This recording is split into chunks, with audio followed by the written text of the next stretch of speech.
Hello students, welcome all of you in my YouTube channel जय sir physics class. आज की class में हम पढ़ते हैं magnetic effect of electric currents class 12 के लिए। तो सबसे पहले हम पढ़ते हैं स्टूडेंट इस चैप्टर में मैग्नेट क्या होता है। देखिए, मैग्नेट एक ऐसा ऑब्जेक्ट है जो आयरन, कोबाल्ट, निकल, मैग्नेट क्या होता है, इस टाइप के जो भी ऑब्जेक्ट होते हैं अट्रैक्ट करता है। और ये magnet comes to rest in north south direction. देखिए, आप उसको फ्रीली सस्पेंड करेंगे तो ये नॉर्थ साउथ डायरेक्शन में ही हमेशा जाके रुकता है। तो और natural magnet of dark blackish brown colour is known as lodestone. देखिए, मैग्नेट जो कलर होता है डार्क कलर का होता है, ब्राउन कलर का होता है, ब्लैक कलर का भी होता है, तो इसको हम कहते हैं लोड स्टोन। देखिए, यहाँ पे आपको दिख रहा है बहुत सारे मैग्नेट है। पहला होता है आर्टिफिशियल मैग्नेट। आर्टिफिशियल मैग्नेट क्या है कि iron bar can be made a magnet by rubbing it with a natural magnet such a magnet is known as man made और आर्टिफिशियल। देखिए, यहाँ पे क्या होता है कि जो आर्टिफिशियल मैग्नेट होता है वो इस तरह से होता है कि एग्जांपल इसका होता है bar magnet, U shape magnet. इस तरह से जो भी मैग्नेट होता है इसे हम कहते हैं आर्टिफिशियल मैग्नेट। तो आई होप कि आपको समझ आया कि आर्टिफिशियल मैग्नेट क्या होता है। नेक्स्ट स्टेप हम पढ़ते हैं प्रॉपर्टीज ऑफ मैग्नेट के बारे में। देखिए, मैग्नेट की क्या क्या प्रॉपर्टी होती है। पहली प्रॉपर्टी है a freely suspended magnet always point toward the north and south direction. अगर कोई फ्रीली सस्पेंडेड मैग्नेट वो हमेशा नॉर्थ और साउथ डायरेक्शन में ही ठहरता है। उसके बाद है the pole of magnet which point towards north direction is called north pole. देखिए, जो नॉर्थ डायरेक्शन को इंडिकेट करता है उसे नॉर्थ पोल कहते हैं। थर्ड पॉइंट है the pole of magnet which point towards south direction is called south pole या साउथ सीकिंग। जो साउथ की तरफ इंडिकेट करता है उसे साउथ पोल कहते हैं। चौथी जो प्रॉपर्टी होती है स्टूडेंट की, लाइक पोल्स जो होते हैं जैसे नॉर्थ नॉर्थ या साउथ साउथ जो होंगे वो एक दूसरे को रिपेल करते हैं, जबकि अनलाइक पोल जो होते हैं ये हमेशा एक दूसरे को अट्रैक्ट करते हैं। तो ये था हमें मैग्नेट की प्रॉपर्टी।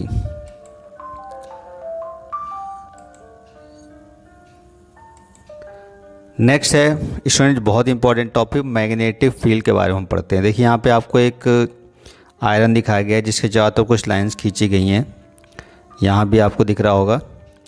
तो मैग्नेटिक फील्ड क्या होता है। जैसे हर मैग्नेट चारों तरफ एक ऐसी फील्ड होती है जिससे वो किसी दूसरे मैग्नेट को अट्रैक्ट या रिपेल करता है। तो इसके बारे में क्या हम पढ़ते हैं, द स्पेस और रीजन अराउंड अ मैग्नेट और एक current carrying wire within which is influence can be failed. जहाँ तक इसका प्रभाव हम महसूस कर सकते हैं उसे हम कहते हैं मैग्नेटिक फील्ड। जैसे आपको इस मैग्नेट के चारों तरफ दिख रहा होगा। इसके बाद है नेक्स्ट टॉपिक वेरी इंपॉर्टेंट कि मैग्नेटिक फील्ड लाइंस क्या होती है स्टूडेंट। देखिए, एक ऐसी इमेजिनरी लाइन होती है जो किसी मैग्नेट चारों तरफ हम ड्रॉ करते हैं उसे हम कहते हैं मैग्नेटिक फील्ड लाइंस। और ये ड्रॉ किस तरह करते हैं कि हम एक कंपास की नीडल होती है, यहाँ पे आपको एक कंपास की नीडल दिख रही है। तो ये नीडल जो होती है ये भी एक्चुअल में एक मैग्नेट ही होता है, जिसको हम किसी बार मैग्नेट चारों तरफ अगर रखते हैं तो ये इस प्रॉपर्टी के हिसाब से ये मैग्नेटिक फील्ड लाइंस को बनाता है। जिधर इसका नॉर्थ पोल मूव करता है उसी डायरेक्शन हम इसको फॉलो करते रहते हैं। The lines along which iron filings are arrange around the magnet is called magnetic field lines. देखिए, आयरन फिलिंग से आयरन के पाउडर होते हैं बहुत ही स्मॉल।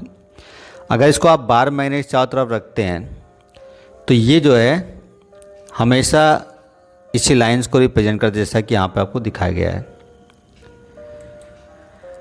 अब यहाँ पे आप अच्छे से और समझ सकते हैं कि जैसे यहाँ पे बार मैग्नेट, देखिए इसका डिफ्लेक्शन जिस तरह से हो रहा है वैसे वैसे लाइंस को हम ड्रॉ करते हैं। तो ये जो बार मैग्नेट है इसके चारों तरफ लाइन को हम कहते हैं मैग्नेटिक फील्ड लाइंस, और ये हम ड्रॉ करते हैं with the help of compass needle. Magnetic field lines are helpful to show the direction and strength, यानी इंटेंसिटी जो मैग्नेटिक फील्ड की है वो बताता है।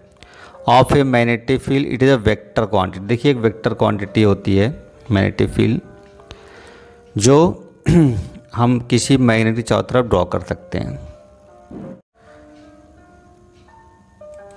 इसके बाद स्टूडेंट यहाँ पे आपको एक नीडल दिख रही है अच्छे से, नॉर्थ और साउथ पोल बना हुआ है, यहाँ पे नॉर्थ साउथ ईस्ट वेस्ट, तो ये नीडल होती है। The direction of magnetic field at any point is the direction of which north pole of compass needle point of place at that point. देखिए जो डायरेक्शन मैग्नेटिक फील्ड की होती है किसी भी पॉइंट पर, ये वो डायरेक्शन जिस पे नॉर्थ पोल कंपास नीडल का इंडिकेट करता है, ठीक है, यानी उस पॉइंट पे जो नॉर्थ पोल दिखाएगा वही होता है। इसके बाद होता है स्टूडेंट, बहुत ही इम्पोर्टेंट टॉपिक है कि स्ट्रॉन्ग मैग्नेटिक फील्ड क्या होती है और वीक मैग्नेटिक फील्ड क्या होती है। देखिए स्ट्रॉन्ग मैग्नेटिक फील्ड क्या होता है, where the magnetic field strong the field lines are crowded.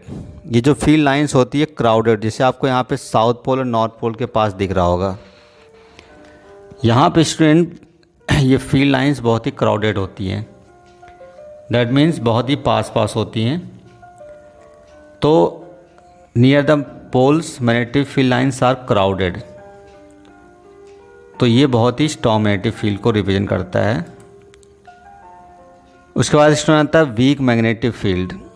Week magnetic field क्या होता है स्टूडेंट, देखिए वीक मैग्नेटिक फील्ड जो होता है ये किसी भी मैग्नेट की, if the magnetic field lines are far, यानी दूर दूर होती है, from each other in particular region, that is the strength of magnetic field is weak. तो वहाँ पे हम कह सकते हैं मैग्नेटिक फील्ड स्ट्रेंथ वीक हो। यहाँ पे आपको दिख रहा होगा कि ये लाइंस बहुत दूर दूर हैं, तो ये रिप्रेजेंट करता है वीक मैग्नेटिक फील्ड को। यहाँ पे आप साफ साफ देख सकते हैं इसे। तो आई होप कि आपको strong and week magnetic field में अंतर समझ आ गया होगा। इसके बाद स्टूडेंट पढ़ते हैं, बहुत इंपॉर्टेंट टॉपिक है properties of magnetic field line. देखिए मैग्नेटिक फील्ड लाइंस की क्या क्या प्रॉपर्टीज़ होती है। पहली प्रॉपर्टी है magnetic field lines are close and continuous curve. पहली है कि ये क्लोज और कंटिन्यूअस होती है। दूसरी property, outside the magnetic field lines start from north pole and merge or terminate at this south pole. यहाँ पे देखिए ये जो मैग्नेटिक फील्ड लाइंस होती हैं एक्चुअल में ये जो नॉर्थ पोल से स्टार्ट होती है साउथ बाहर और साउथ पे जाके मर्ज हो जाती हैं, लेकिन इनसाइड अगर हम बात करें तो ये साउथ से नॉर्थ की तरफ चलती हैं। यहाँ पे आपको दिख जाएगा। तो कहने मतलब क्या है कि इनसाइड साउथ से नॉर्थ चलती हैं और आउटसाइड नॉर्थ से साउथ चलती हैं। तो ये मैग्नेटिक फील्ड लाइंस की प्रॉपर्टी होती हैं।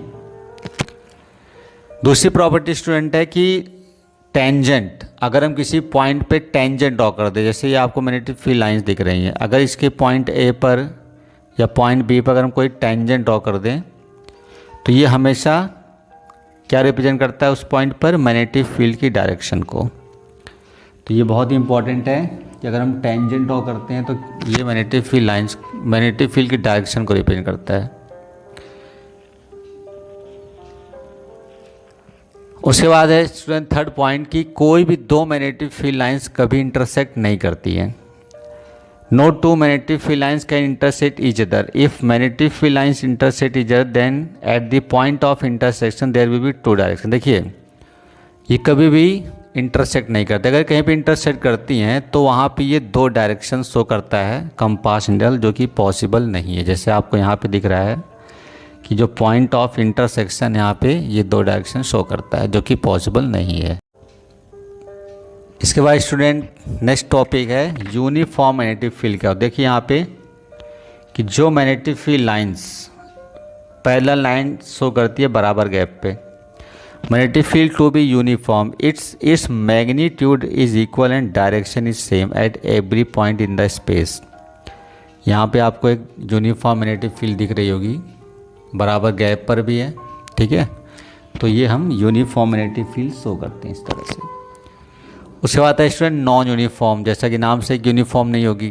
Magnetic field said to be non-uniform magnetic field if its magnitude is not equal and direction not same। यहाँ पे देखिए सारी लाइंस की डायरेक्शन सेम नहीं है और ये बराबर गैप पे भी है, तो ये नॉन यूनिफॉर्म मैग्नेटिक फील्ड को यहाँ पे शो करेगा।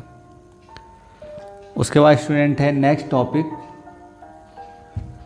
Magnetic effect of electric current और स्टेड एक्सपेरिमेंट। बहुत इंपॉर्टेंट एक्सपेरिमेंट होता है। यहाँ पे हम ये जानते हैं कि कैसे एक करंट कैरिंग कंडक्टर जो होता है उसके अंदर मैग्नेटिक फील्ड आप शो कर सकते हैं। देखिए यहाँ पे क्या है कि the production of magnetic field around the current carrying conductor electric current is called magnetic effect of current. देखिए यहाँ पे आपको एक ए बी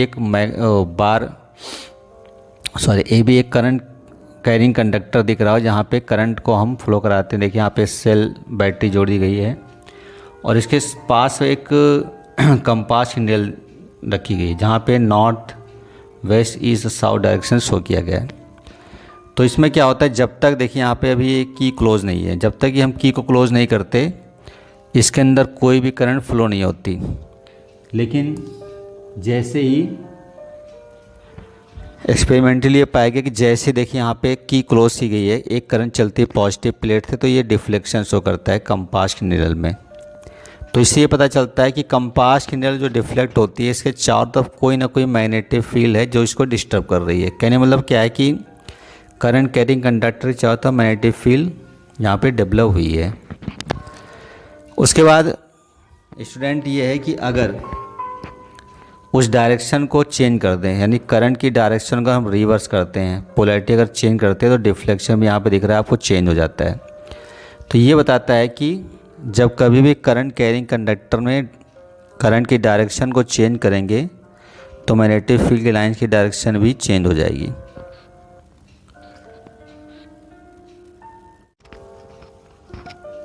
इसके बाद स्टूडेंट है next topic right hand thumb rule. अब राइट हैंड थंब रूल के बारे में जानेंगे हम। देखिए राइट हैंड थंब रूल क्या है, यहाँ पे आपको नेक्स्ट टॉपिक स्टूडेंट है राइट हैंड थंब रूल। बहुत ही इंपॉर्टेंट रूल है। इस रूल के अकॉर्डिंग क्या होता है कि अगर हम किसी करंट कैरिंग कंडक्टर को राइट हैंड में इस तरह से ग्रिप करते हैं कि थंब बताता है इससे करंट की डायरेक्शन में, और जो ये कर्लिंग फिंगर्स आप देखते हैं जो मुड़ जाती है फिंगर्स, ये मैग्नेटिक फील्ड लाइंस को बताते हैं। तो if you imagine hold the current carrying wire in the your right hand with your thumb pointed toward the direction of electric current, then fingers curls give the direction of lines of force of magnetic field. तो ये बहुत ही important rule है student, right hand thumb rule. इसके बाद आता है आपका next topic magnetic field due to the current through a circular loop. देखिए सर्कुलर लूप एक वायर का लूप होता है जिसके थ्रू आप मैग्नेटिक फील्ड्स के जो पैटर्न होते हैं इसको हम जानते हैं। अब इसके अकॉर्डिंग क्या होता है स्टूडेंट, देखिए यहाँ पे एक लूप है वायर का लूप है जिसमें करंट फ्लो हो रही है, यहाँ पे आपको दिख रहा है। तो इस वायर के चारों तरफ हम right hand thumb rule apply करते हैं। देखिए यहाँ पे एक एक्सट्रीम कॉर्नर, यानी कि इस कॉर्नर पे हम right hand thumb rule apply करते हैं। तो हमें ये पता चलता है कि जो पैटर्न बनता है वो इस तरह से रहेगा कि मैग्नेटिक फील्ड लाइंस बनती हैं। तो ये मैग्नेटिक फील्ड लाइंस इस वायर के अंदर डाउनवर्ड डायरेक्शन में जाती है और बाहर बाहर ये अपवर्ड डायरेक्शन में जाती है, लेकिन जैसे सेंटर पे आते हैं ये बिल्कुल स्ट्रेट हो जाती है। जैसा आपको यहाँ पे दिख रहा है पैटर्न, एक सर्कुलर लूप के लिए किस तरह से अगर करंट इस तरह से चलती है एंटी क्लॉक, तो आपको ये पैटर्न आपको यहाँ पे नज़र आ जाएगा।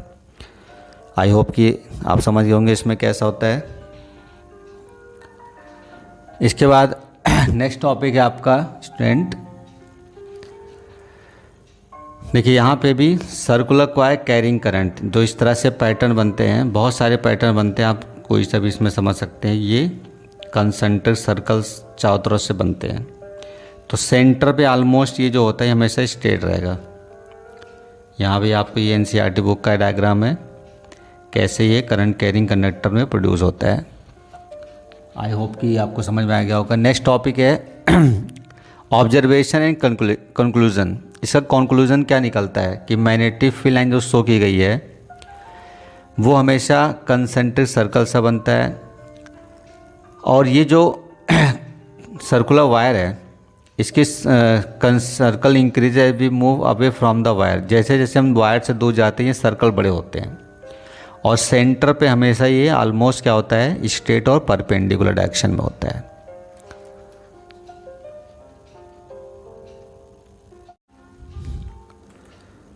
उसके बाद है कि इलेक्ट्रोमैग्नेट का यूज़ क्या है स्टूडेंट, बहुत ही इंपॉर्टेंट है। पहला है कि they are use to lift heavy iron pieces, they are fitted on cranes lifting heavy objects. यहाँ पे क्रेन्स की तरह ये काम करता है हैवी ऑब्जेक्ट को उठाने के लिए। दूसरा यूज होता है they are use in many device like electric bell, electric horns, telephones, receiver, microphone, radio set, television, loud speaker. There are so many uses of electromagnet. You can see here speakers, headphone, electric bell और mic, इन सब में इसका use होता है। इस choice में बहुत ही इंपॉर्टेंट टॉपिक है force on current carrying conductor place in magnetic field. अगर कोई current carrying conductor magnetic field में प्लेस है तो उस पर फोर्स कैसे काम करती है। यहाँ पे देखिए एनसीईआरटी का ही डायग्राम है। ये एक बार मैग्नेट है, सॉरी ये यू शेप मैग्नेट है। यहाँ पे एक आयरन की रॉड है जो इसके बीच में रखी है। डायग्राम में आपको इस तरह से पता नहीं चलता लेकिन ये बीच में ही है। जब इस कंडक्टर में करंट फ्लो कराते हैं और ये कंडक्टर कहाँ प्लेस्ड है मैग्नेटिक फील्ड में। देखिए यहाँ पे जो यू शेप का मैग्नेट होता है इसमें एक पोल नॉर्थ होता है, एक साउथ होता है, तो ये बीच में मैग्नेटिक फील्ड होती है, ये इसी के बीच में प्लेस्ड होता है। तो जब करंट फ्लो करती है तो इसमें एक डिफ्लेक्शन होता है। इसका मतलब क्या होता है कि कोई भी करंट कैरिंग कंडक्टर अगर मैग्नेटिक फील्ड में है तो उसमें कोई ना कोई फोर्स जरूर काम करता है। तो स्टूडेंट जब कोई current carrying conductor magnetic field होता है तो उस पर जो फोर्स लगता है उसको बताने के लिए एक रूल होता है that is called Fleming left hand rule. इसके अकॉर्डिंग क्या है यहाँ पे देखिए Fleming left hand rule state that if arrange the thumb, four finger and middle finger. अगर हम तीनों फिंगर्स को इस तरह अरेंज करते हैं कि आपस में तीनों परपेंडिकुलर हो तो the thumb points toward the direction of the force experienced by the conductor, four fingers point toward the direction of magnetic field and middle finger points the direction of current। यहाँ पे आपको तीनों दिख रहे हैं Fleming के left hand rule से।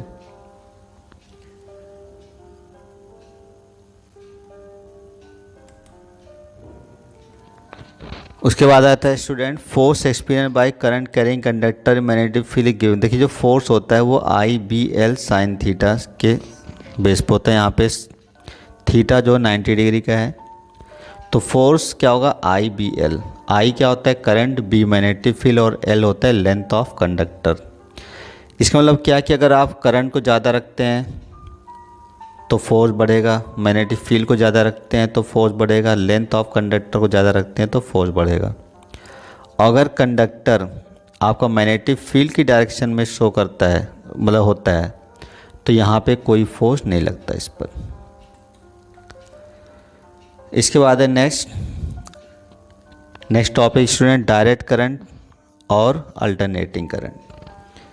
देखिए डायरेक्ट करंट दो तरह। डायरेक्ट करंट क्या होती है कि जो current when the electric charge inside a conductor flow in a single direction then magnitude of a direct current always remains constant and the frequency of direct current zero is called direct current. इसमें देखिए क्या होता है कि ये एक ही direction में flow होगा। यहाँ पे आपको रेड कलर की एक लाइन दिख रही है तो ये डायरेक्ट करंट को इंडिकेट करता है। यहाँ पे इसको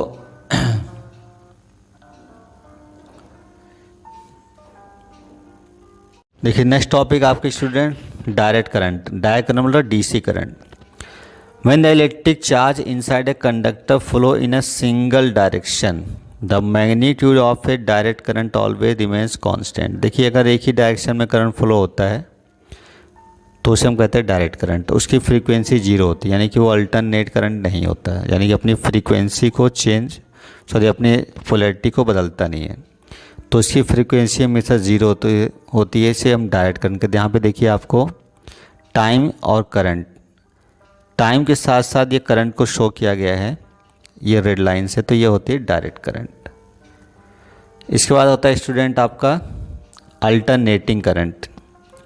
जैसे नाम से है कि ये बदलता रहेगा। An electric current whose magnitude changes with time and direction reverse periodic, यानी कि जो अपना डायरेक्शन टाइम के साथ साथ बदलता रहेगा उसे हम कहते हैं अल्टरनेटिंग करंट। तो इसकी जो फ्रीक्वेंसी होती है वो 50 हर्ट्ज होती है। हमारे जो घरों में करंट आता है इसका मतलब क्या है कि वो this means AC complete 50 cycle in 1 second. AC जो है 50 साइकिल एक सेकेंड में कन्वर्ट करता है।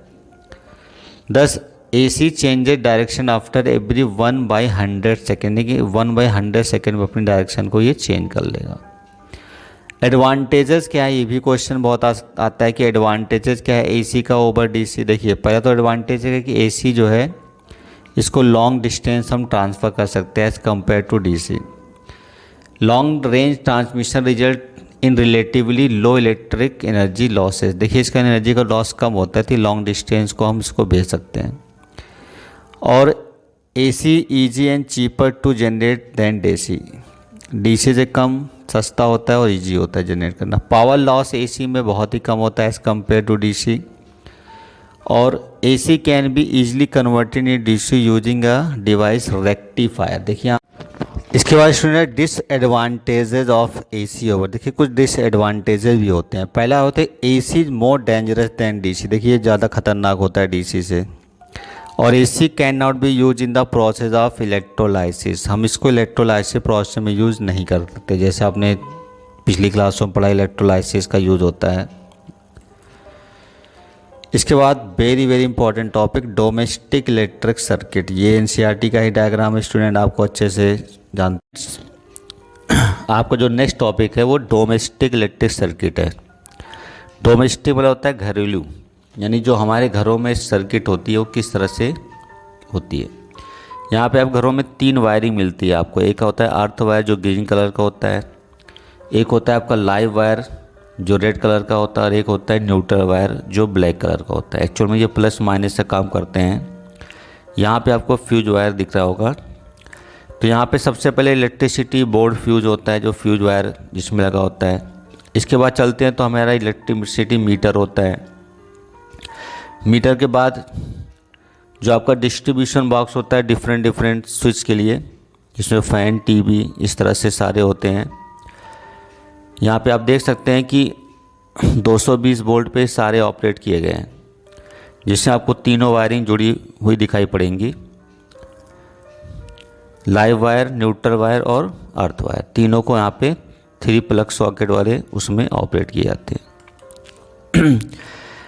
तो यहाँ पे जो पावर सप्लाई होती है इसमें 3 वायरिंग आपने देख लिया। रेड कलर में होता है live wire, neutral wire black colour में, और अर्थ वायर होता है ग्रीन कलर में। और इनके बीच में पोटेंशियल डिफरेंस होता है स्टूडेंट, वो सभी के बीच में 220 वोल्ट होता है। और फ्यूज वायर उसी पाथ में कनेक्ट किया जाता है जिसमें सारे होते हैं। यहाँ पे क्या होता है कि जो आउटपुट पावर मिलती है इलेक्ट्रिक मीटर में, that can be distribution that is taken to the distribution box containing main switch and fuse. इसमें सारे मेन स्विच होते हैं फ्यूज वायर के साथ, उसमें भी लगे होते हैं for each circuit of the house, घरों में। और जो इलेक्ट्रिक अप्लायंस से यूज होते हैं सारे पैरेलल कनेक्ट होते हैं, जिसके अंदर पोटेंशियल डिफरेंस 220 होता है सभी में। तो the body of main switch is earthed by connecting it. जो मेन स्विच की बॉडी है वो अर्थेड की जाती है, जिसमें मेटेलिक वायर जो होता है जो अर्थ के अंदर बहुत गहराई में होता है। तो output power from the main switch is distributed to the domestic circuit. जो आउटपुट पावर होती है वो डोमेस्टिक सर्किट में डिस्ट्रीब्यूट की जाती है। हम पढ़ते हैं स्टूडेंट फ्यूज वायर होता क्या है। देखिए यहाँ पे फ्यूज वायर आपको दिख रहा है, इस तरह से एक फ्यूज वायर लगा होता है। फ्यूज वायर एक सेफ्टी डिवाइस होता है use to save electrical appliances like electric bulb, electric fans, TV from the burning when high current. देखिए जब हाई करंट हो जाती है तो उससे बचाने के लिए ये काम आता है। फ्यूज इस सर्किट में काम करता है, वो कॉपर और एल्युमिनियम या टिन लेड अलॉय का बना होता है। यहाँ पे देखिए क्या होता है कि जो फ्यूज वायर यूज किया जाता है स्टूडेंट, वो बहुत ही लो मेल्टिंग पॉइंट का होता है। यहाँ पे देखिए जो फ्यूज वायर होता है लो मेल्टिंग पॉइंट का होता है, और इसके जो कनेक्शन होते हैं वो सीरीज में 2 करंट रेटिंग के लिए होता है। एक 5 एम्पियर होता है, एक 15 ampere. A circuit in which bulb fan etcetera are connected in the fuse is 5 ampere rated. देखिए इसकी जो रेटिंग होती है जो हल्के होते हैं, जैसे बल्ब है, फैन है, ठीक है, ये 5 एम्पियर करंट रेटिंग रखते हैं, ठीक है। इसका मतलब इसमें मैक्सिमम 5 एम्पीयर करंट ड्रॉ की जा सकती है। इसके बाद होता है कि लार्ज अप्लायंसेस वाले जो लार्ज पावर रेटिंग वाले अप्लायंसेस जो 15 एम्पीयर में ऑपरेट होते हैं, जिसमें आपका गीज़र है, हीटर है, फ्रिज है, ये सारे।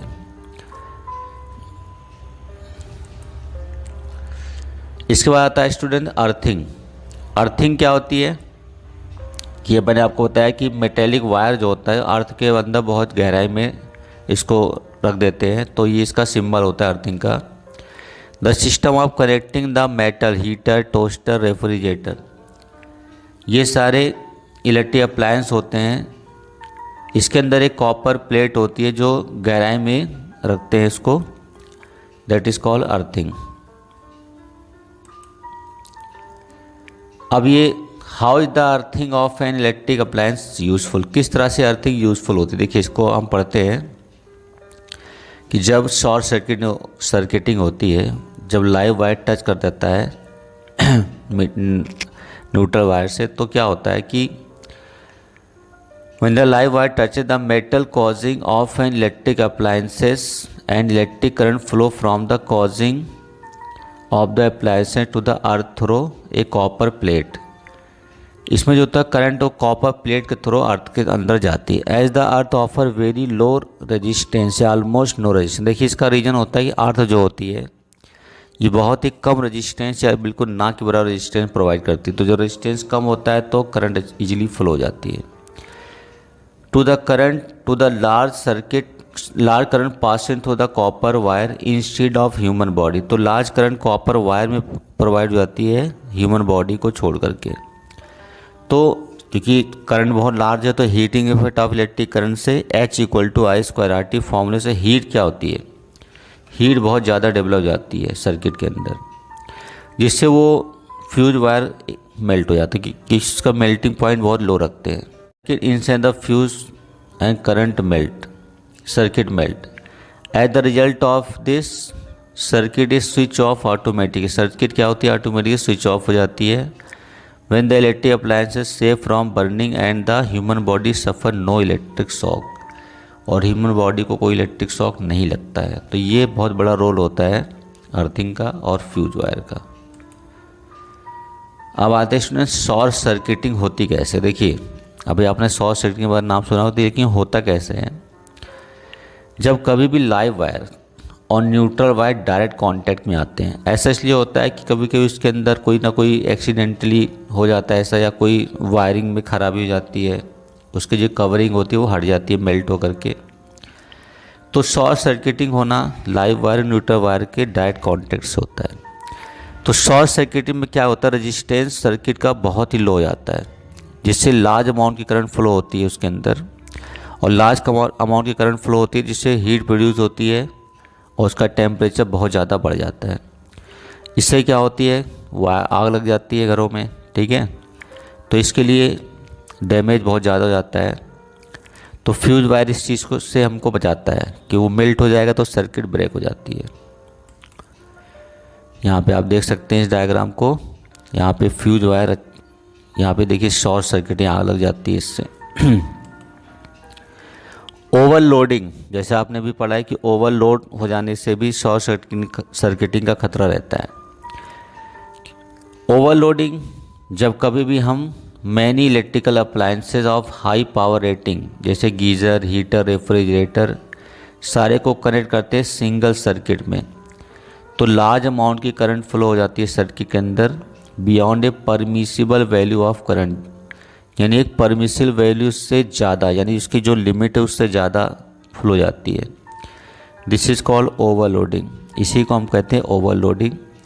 हाई करंट रेटिंग इस केस में बढ़ जाती है ड्यू टू ओवरलोडिंग, जिससे आग लग सकती है। तो स्टूडेंट ये था हमारा पूरा चैप्टर इलेक्ट्रिक करंट का मैग्नेटिक इफेक्ट के साथ। आई होप कि आपको ये चैप्टर बहुत अच्छे समझ में आया होगा। आप इससे नोट्स बना सकते हैं, यहाँ पे जो लिखे हुए इससे आप नोट्स बना सकते हैं जो आपके एग्ज़ाम के लिए बहुत यूज़फुल रहेगी। तो इस चैनल को लाइक और सब्सक्राइब ज़्यादा से ज़्यादा करें ताकि आने वाली वीडियो आपको आसानी से मिल सके। Thank you.